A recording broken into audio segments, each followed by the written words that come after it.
We are welcoming you for a new episode of NEET Counseling Review. Today we'll talk about one more important topic, that is how to participate in NEET counseling. देखिए NEET counseling में participate करना बहुत मुश्किल नहीं है, बहुत आसान है उनके लिए जिनको पता है, सारी इंफॉर्मेशन है, जिन्होंने एमसीसी की साइट या स्टेट गवर्नमेंट्स की साइट या स्टेट काउंसिल की साइट बहुत अच्छे से गो थ्रू किया हुआ है, जो बहुत आराम से काउंसलिंग का पार्टिसिपेट कर रहे हैं, सारी चीजों को सोच समझ के पढ़ के उसके बाद नीट काउंसलिंग में पार्टिसिपेट कर रहे हैं।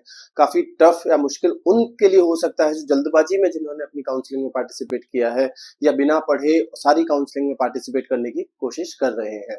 अब देखिए इस वीडियो में हम बहुत सारी चीजें नीट काउंसलिंग के बारे में आपको बताएंगे। हो सकता है सारी चीजें हम क्लियर न कर पाए क्योंकि एक छोटा सा वीडियो है, हो सकता है बहुत सारी चीजें ऐसी भी हो जिनको हम ना भूल गए हो या ना बता पाए हो। उसके लिए स्क्रीन पे हमारा नंबर दिया गया है 9891898289।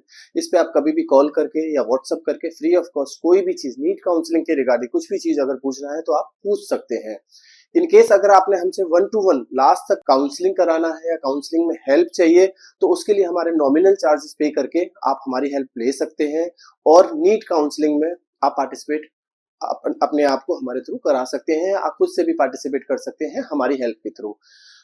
उसके लिए आपने हमें कॉल करना है हमारे गिवन नंबर पे 9891898289 या व्हाट्सएप भी कर सकते हैं, फिर हम आपको बताएंगे आगे का प्रोसेस कैसे करना है। चलिए बात करते हैं नीट काउंसलिंग की। नीट काउंसलिंग में एमबीबीएस और बीडीएस की काउंसलिंग और बीएएमएस, बीएचएमएस और बीयूएमएस की काउंसलिंग दोनों अलग अलग होंगी। एमबीबीएस की counselling MCC medical council of India इसकी वेबसाइट पे होगा, यानी कि mcc.nic.in। अगर स्टेट की बात करें तो सारी स्टेट आपकी साइट अलग अलग है, सारी स्टेट्स अपनी अपनी काउंसलिंग अलग अलग कराएंगी, सबके रूल्स एंड रेगुलेशन अलग अलग है। उसको हमें थोड़ा सा फोकस करना है, उसको थोड़ा ध्यान रखना है और उसके हिसाब से हमने काउंसलिंग में पार्टिसिपेट करना है।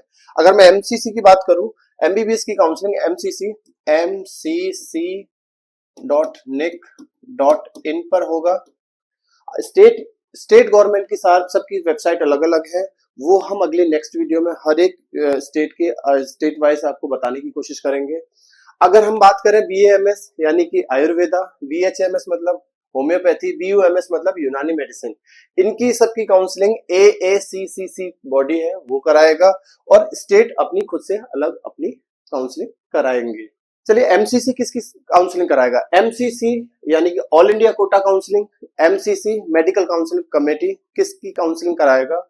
एमसीसी सारे एम्स की काउंसलिंग कराएगा, डीयू कोटा की कराएगा, सेंट्रल यूनिवर्सिटीज की कराएगा जैसे बीएचयू, एएमयू, जामिया, जिपमर की कराएगा, एएफएमसी की कराएगा, आर्म फोर्सेस की, एंड एएमयू गवर्नमेंट कॉलेजेस, सारे government colleges all over India के गवर्नमेंट कॉलेजेस का 15% सीट्स की काउंसलिंग एमसीसी कराएगा, मेडिकल काउंसिल ऑफ इंडिया। ये उस तरह से समझ लीजिए कि सारे गवर्नमेंट कॉलेजेस की, चाहे वो एम्स हो, डीयू के हो, सेंट्रल यूनिवर्सिटीज के हो, उनकी 100% सीट्स का काउंसलिंग, स्टेट के जितने भी कॉलेजेस हैं उनकी 15% सीट्स, 15% सीट्स की सारी काउंसलिंग एमसीसी के थ्रू ही होगा, यानी कि mcc.nic.in के थ्रू ही आपको इन सारे कॉलेजेस की, सारी डीम्ड यूनिवर्सिटीज, जितनी भी प्राइवेट यूनिवर्सिटीज हैं, डीम्ड यूनिवर्सिटीज हैं, उनकी भी काउंसलिंग एमसीसी कराएगा, ईएसआई कोटा की भी कराएगा और 2 आईपीयू सेंट्रल कॉलेजेस हैं जैसे वर्धमान महावीर कॉलेज जिसको हम सफदरजंग के नाम से जानते हैं, एंड एबीवी की काउंसलिंग भी एमसीसी के थ्रू ही होने वाली है। अब medical counselling committee MCC conduct counselling कराएगा किस किस की? एमबीबीएस की कराएगा जैसे हमने बताया, बीडीएस की कराएगा और नर्सिंग की काउंसलिंग एमसीसी के थ्रू होगा। कितने राउंड होते हैं? 3 राउंड, 4 राउंड होंगे जिसको हम राउंड 1 बोलेंगे, राउंड 2 बोलेंगे, मॉपअप राउंड बोलेंगे। लास्ट ईयर तक मॉपअप राउंड बोला जाता था, लास्ट ईयर इन्होंने राउंड 3 के नाम से इसको दे दिया और उसके बाद से एक स्टे वैकेंसी राउंड होगा। स्टे वैकेंसी राउंड आपका ऑफलाइन होगा, बाकी के तीनों राउंड आपके ऑनलाइन राउंड होंगे। रिजर्वेशंस भी है, ऑल इंडिया कोटा में कुछ रिजर्वेशंस भी दिए थे 2024 में, होंगे शायद, अब वो दोबारा से देखना पड़ेगा, ये 2023 की कहानी है। हो सकता है इसमें रिजर्वेशन में कुछ ऊपर नीचे कर दिया जाए, वो तो आप देखने वाली बात होगी। एससी के लिए 15% कोटा है, एसटी के लिए 7.5% कोटा है, पीडब्ल्यूडी के लिए 5% है, ओबीसी नॉन क्रीमी लेयर्स के लिए 27% है नेशनल इंस्टीट्यूट्स में, और ईडब्ल्यूएस के लिए 10% only national institute and central universities, यानी कि ईडब्ल्यूएस वगैरह के लिए आपके पास 10% कोटा आपको दिखाई देगा। अब हम बात करें स्टेप क्या है। स्टेप देखिए कैसे होगा। नीट की काउंसलिंग के लिए रजिस्ट्रेशन ओपन होगा। जो आप वेबसाइट पे जाएंगे mcc.nic.in पे, वहां आपको सारी इंफॉर्मेशन होगी किस डेट से रजिस्ट्रेशन स्टार्ट हो रहा है। आपने सबसे पहले रजिस्ट्रेशन कराना होगा। रजिस्ट्रेशन के लिए वहां पे रजिस्ट्रेशन आएगा, न्यू रजिस्ट्रेशन होगा, कैंडिडेट लॉगिन होगा, यानी कि सारी इंफॉर्मेशन आप अपनी डालोगे, अपना नाम, अपना रोल नंबर, नीट का रोल नंबर, अपनी सारी डिटेल्स उसमें जैसे ही आप फिल करोगे, उसके बाद एक काउंसलिंग फीस आपसे मांगी जाएगी। वो फीस नेक्स्ट स्लाइड में हम आपको डिस्कस करेंगे उस क्या फीस होती है। वो फीस आपने पे करना होगा। और थर्ड स्टेप ये होगा कि नीट की काउंसलिंग में चॉइस फिलिंग होगी और उसके बाद लॉकिंग होगा। यानी कि जैसे ही आप सारा फॉर्म फिल करोगे, नीट की काउंसलिंग की फीस डिपॉजिट करोगे, वहां चॉइस फिलिंग आ जाएगी। चॉइस फिलिंग की भी एक डेट दी जाएगी एमसीसी की तरफ से, और जैसे ही वो उस डेट पे चॉइस फिलिंग खुलेगी, आपने चॉइस फिलिंग करना है। उस चॉइस फिलिंग के बाद 2-3 दिन का टाइम आपके पास होगा, 2 या 3 दिन का। उस ड्यूरेशन में आप देख लीजिएगा, ऊपर नीचे कुछ भी करना है आप कर सकते हैं। उसके बाद आप उसको लॉक कर सकते हो। इन केस अगर आप लॉक करना भूल गए हो तो ऑटोमेटिकली लास्ट डेट में वो अपने आप लॉक हो जाएगा। क्योंकि कुछ बच्चे डरते हैं कहीं ऐसा ना हो कि हमने लॉक नहीं किया तो अब हम आगे पार्टिसिपेट कर पाएंगे या नहीं कर पाएंगे, हमें कोई कॉलेज अलॉट होगा या नहीं होगा। ऐसा नहीं होता, लॉकिंग अपने आप हो जाएगा। या तो आप लॉक करोगे, नहीं तो ऑटोमेटिकली वो लॉक हो जाता है। चलिए फीस की बात करते हैं। रजिस्ट्रेशन फीस देखिए, जब आप एमसीसी की साइट पे अपना रजिस्ट्रेशन करेंगे उसके बाद आपसे फीस मांगी जाएगी। फीस क्या होगी? अगर आप गवर्नमेंट कॉलेजेस के लिए अप्लाई कर रहे हैं तो आपका जो government colleges all over India की सेंट्रल यूनिवर्सिटीज है, या फिर 15% जो आपका स्टेट गवर्नमेंट के कॉलेजेस हैं, स्टेट गवर्नमेंट के 15% की सीट्स का हमने बताया था। जैसे आपको स्टेट गवर्नमेंट की 15% सीट्स का काउंसलिंग एमसीसी ही कराएगा। तो उन 15% सीट्स के लिए अगर आपने रजिस्ट्रेशन कराना है तो फीस आपका 1000, अगर आप जनरल कैटेगरी से हैं तो 1000 रुपीज लगेगा। और 10,000 रुपीज ये लास्ट ईयर का फीस है, जो कि रिफंडेबल सिक्योरिटी है। दो पार्ट में आपसे लेगा, एक नॉन रिफंडेबल जो 1000 रुपीज है, और एक नॉन रिफंडेबल जो 10,000 रुपीज है। ये आपसे चार्ज करेगा एमसीसी। उसके बाद ही आप गवर्नमेंट कॉलेजेस के लिए अप्लाई कर पाओगे। अगर आपने इनके साथ साथ डीम्ड यूनिवर्सिटीज के लिए भी अप्लाई करना है, जनरल कैंडिडेट हो यानी कि अनरिजर्व कैटेगरी से हो, तो 5000 रुपीज और 2 लाख रुपए जो रिफंडेबल है। अगर आपको कोई सीट अलॉट नहीं हुआ तो ये अमाउंट रिफंडेबल होता है। अगर आपने कोई गलती नहीं करी काउंसलिंग के ड्यूरेशन में, 2 लाख रुपए आपको रिफंड हो जाएगा। लेकिन ये 5000 रुपए डीम्ड यूनिवर्सिटी वाला या 1000 रुपीज गवर्नमेंट में अप्लाई करने का, ये शायद पैसा आपका वापस ना हो अगर आपने काउंसलिंग में पार्टिसिपेट किया। अगर SC ST की बात करें तो 500 रुपीज है। जनरल के लिए या अनरिजर्व के लिए 1000 था, इनके लिए 500 रुपीज है। वैसे ही अगर सेंट्रल यूनिवर्सिटी के लिए जा रहे हैं SC ST OBC, तो उनको 5000 पे करना होगा। अनरिजर्व 10,000 और इनके लिए 5000, यानी कि 5500 इनको पे करना है और 11000 इनको पे करना है जो अनरिजर्व है।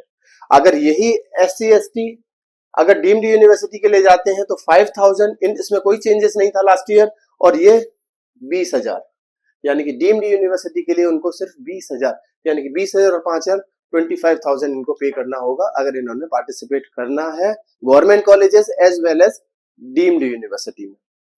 अब आपने पार्टिसिपेट कर लिया, आपने फीस पे कर लिया, आपने चॉइस फिलिंग कर लिया, आपने लॉक कर दिया। उसके बाद अगर आपका रैंक ठीक हुआ या आपको कोई कॉलेज अलॉट हुआ तो एमसीसी उसके बाद रिजल्ट डिक्लेरेशन करेगा। हर काउंसलिंग के बाद राउंड 1 के बाद एक रिजल्ट डिक्लेरेशन होगा। ये होगा लिस्ट के फॉर्म में। उसके बाद candidate must report to the allotted college. उसके बाद कैंडिडेट को अलॉटेड कॉलेज में जाना है सारे डॉक्यूमेंट्स के साथ, फीस के साथ, और अपना सीट को बुक कराना है। चलिए अब समझने की कोशिश करते हैं, जब हमें सीट अलॉटमेंट होगा या सीट अलॉटमेंट नहीं होगा, फर्स्ट राउंड का जब रिजल्ट आएगा तब ये प्रोसेस चलेगा कैसे। देखिए, ऑनलाइन मेडिकल काउंसलिंग mcc.nic.in पे हमने रजिस्टर किया सबसे पहले। उसके बाद रजिस्ट्रेशन अमाउंट हमने सबमिट किया। उसके बाद हमने चॉइस फिलिंग स्टार्ट किया, और उसको चॉइस फिलिंग के बाद हमने मॉडिफाई किया और लॉक कर दिया अपनी सीट को, यानी कि चॉइस फिलिंग को हमने लॉक कर दिया। उसके बाद फर्स्ट राउंड का सीट अलॉटमेंट हुआ। फर्स्ट राउंड का जब सीट अलॉटमेंट होगा तो या तो क्या 2-3 चांसेस होंगे, या तो हमारे को नहीं मिला कोई भी कॉलेज जो हमने चॉइस फिलिंग किया था, उनमें से कोई कॉलेज हमको अलॉटमेंट नहीं हुआ। अगर हमें वो अलॉटमेंट नहीं हुआ कोई भी कॉलेज, तो हम ऑटोमेटिकली राउंड 2 में चले जाएंगे। राउंड 2 में दोबारा से चॉइस फिलिंग होगा, दोबारा से लॉकिंग सिस्टम होगा और दोबारा से फिर वही सिस्टम होगा जो पहली फर्स्ट राउंड में हुआ था। दूसरा ऑप्शन क्या होगा कि हमें कोई भी कॉलेज वहां पे अलॉटेड हो गया। अब मान लीजिए हमें कोई ऐसा कॉलेज अलॉट हो गया जिसमें हमने नहीं जाना, तो हमारे पास दो ऑप्शन है। हमारे पास एक ऑप्शन है कि उस कॉलेज में हम रिपोर्टिंग ना करें, यानी कि हम वहां अपने जाके डॉक्यूमेंट सबमिट ना करें, तो ऑटोमेटिकली हमें दूसरे राउंड में एंट्री मिल जाएगी। उसमें हमें कुछ नहीं करना होगा, वो हमारा फ्री एग्जिट राउंड है। मेरी सलाह ये रहती है हमेशा बच्चों को कि आप उस सीट को ब्लॉक करा लीजिए। लेट सपोज आपने सीट को ब्लॉक करा लिया, आप वहां चले गए, वहां पे रिपोर्टिंग हो गया, आपने डॉक्यूमेंट सबमिट कर दिए, फिर आपको आगे जाने का मौका मिलेगा, यानी कि आप कंटिन्यू कर सकते हो सेकंड राउंड में, फिर भी चले जाओगे आप। और सेकंड राउंड में आपने विलिंगनेस मांगा जाएगा कि आप पार्टिसिपेट करना चाहते हो, यस और नो। तो आप अपनी विलिंगनेस यस कर सकते हैं, वहां से ट्रांसफर सर्टिफिकेट ले सकते हैं, ताकि आप काउंसलिंग में बने रहें। और दूसरी राउंड में जब आपको बेटर कॉलेज मिल जाए, तो यहां से अपने सारे ओरिजिनल डॉक्यूमेंट लेके और जो कॉलेज आपको राउंड 2 में मिलेगा उसमें आप जमा करा सकते। दोबारा से समझने की कोशिश करें तो जब हमारे को राउंड 1 में कोई भी सीट अलॉटमेंट नहीं हुआ, तो हम ऑटोमेटिकली सेकंड राउंड में चले जाएंगे। अगर हमें सीट अलॉटमेंट हुआ और हमने रिपोर्ट नहीं किया, तो भी हम सेकंड राउंड में चले जाएंगे। लेकिन अगर हमने सीट रिजर्व कर ली, यानी कि अगर हमने कॉलेज में जाके रिपोर्ट कर लिया, अपने डॉक्यूमेंट सबमिट कर दिए, अपनी फीस सबमिट कर दी, तो भी हमें विलिंगनेस दी जाएगी कि क्या आगे हम पार्टिसिपेट कर सकते हैं। अगर हम पार्टिसिपेट करना चाहते हैं तो हम नेक्स्ट राउंड में पार्टिसिपेट कर सकते हैं। अगर नेक्स्ट राउंड में हमें कोई अच्छा कॉलेज मिल जाता है, तो हम ये अपनी सीट छोड़ के उस सीट को हम ग्रैब कर सकते हैं, हम ले सकते हैं। चलिए बात करते हैं आगे। अब देखिए एमसीसी ने फर्स्ट राउंड कंडक्ट करा दिया, रिजल्ट आ गया। लेट सपोज आपको सीट मिली या सीट नहीं मिली, उसके बाद स्टेट्स का राउंड शुरू होगा। लेट सपोज एमसीसी ने पहला राउंड कराया, उस फर्स्ट राउंड एमसीसी का हुआ, फिर फर्स्ट राउंड स्टेट का होगा, सेकंड राउंड फिर एमसीसी कराएगा ऑल इंडिया कोटा के लिए, सेकंड राउंड फिर स्टेट्स का होगा, थर्ड राउंड फिर एमसीसी कराएगा और थर्ड राउंड फिर स्टेट कराएगा। ये इस तरह से जिगजैग की तरह ये चलता रहेगा। पहला राउंड एमसीसी कराएगा, दूसरा स्टेट्स कराएगा, फिर एमसीसी कराएगा सेकंड राउंड, फिर स्टेट कराएगा सेकंड राउंड, थर्ड राउंड फिर एमसीसी कराएगा, फिर थर्ड राउंड स्टेट्स कराएगा। ये उस तरह से प्रोसेस आपका आगे चलता रहेगा। चलिए बात करते हैं अब सेकंड राउंड की। सेकंड राउंड भी वैसा ही है जैसे कि फर्स्ट राउंड हुआ था। सबसे पहले समझ लेते हैं सेकंड राउंड के लिए कौन कौन एलिजिबल है। सेकंड राउंड के लिए वो बच्चे एलिजिबल हैं जिनको फर्स्ट राउंड में कोई भी सीट अलॉट नहीं हुई। दूसरा, वो बच्चे जिन्होंने फर्स्ट राउंड के लिए अप्लाई नहीं किया या फीस सबमिट नहीं किया था फर्स्ट राउंड के लिए, या रजिस्ट्रेशन ही नहीं किया, या रजिस्ट्रेशन फीस सबमिट नहीं किया था, वो बच्चे भी अलाउड है सेकंड के लिए। थर्ड, वो बच्चे जिनको कॉलेज अलॉट हो गया, जिन्होंने रिपोर्ट भी किया और वहां फीस सबमिट भी कर दी और उसके बाद वो अपना अपग्रेडेशन के लिए तैयार है, यानी कि अपग्रेडेशन चाहते हैं वो लोग, हो सकता है कि उससे बेटर कोई कॉलेज उनको यहाँ मिल जाए। होगा क्या, सेकंड राउंड का जब रिजल्ट आएगा तो या तो आपको कॉलेज मिलेगा या नहीं मिलेगा। अगर आपकी रैंक के हिसाब से आपको कॉलेज नहीं मिला तो ऑटोमेटिकली आप थर्ड राउंड में चले जाएंगे। अगर कॉलेज आपको मिल गया, दो कंडीशन होंगी, या तो आप वहां लोगे या नहीं रिपोर्ट करोगे, या तो रिपोर्ट करने जाओगे डॉक्यूमेंट लेके कॉलेज में फीस सबमिट करने, या फिर आप नहीं जाओगे। अगर आप चले गए तो आपका राउंड वहीं खत्म हो जाएगा, यानी कि आप वहां एडमिशन लेके आपका डन हुआ, आप फिर आगे नहीं जा सकते। इन केस अगर आपने नहीं लिया वहां एडमिशन, तो फिर आपका जो सिक्योरिटी अमाउंट है, जो आपने 20,000 दिया था या जो डीम्ड यूनिवर्सिटी के लिए आपने दिया था, वो यहाँ पे फोरफिटेड हो जाएगा, गवर्नमेंट उसको नहीं देगी, यानी कि ये फ्री एग्जिट राउंड नहीं है।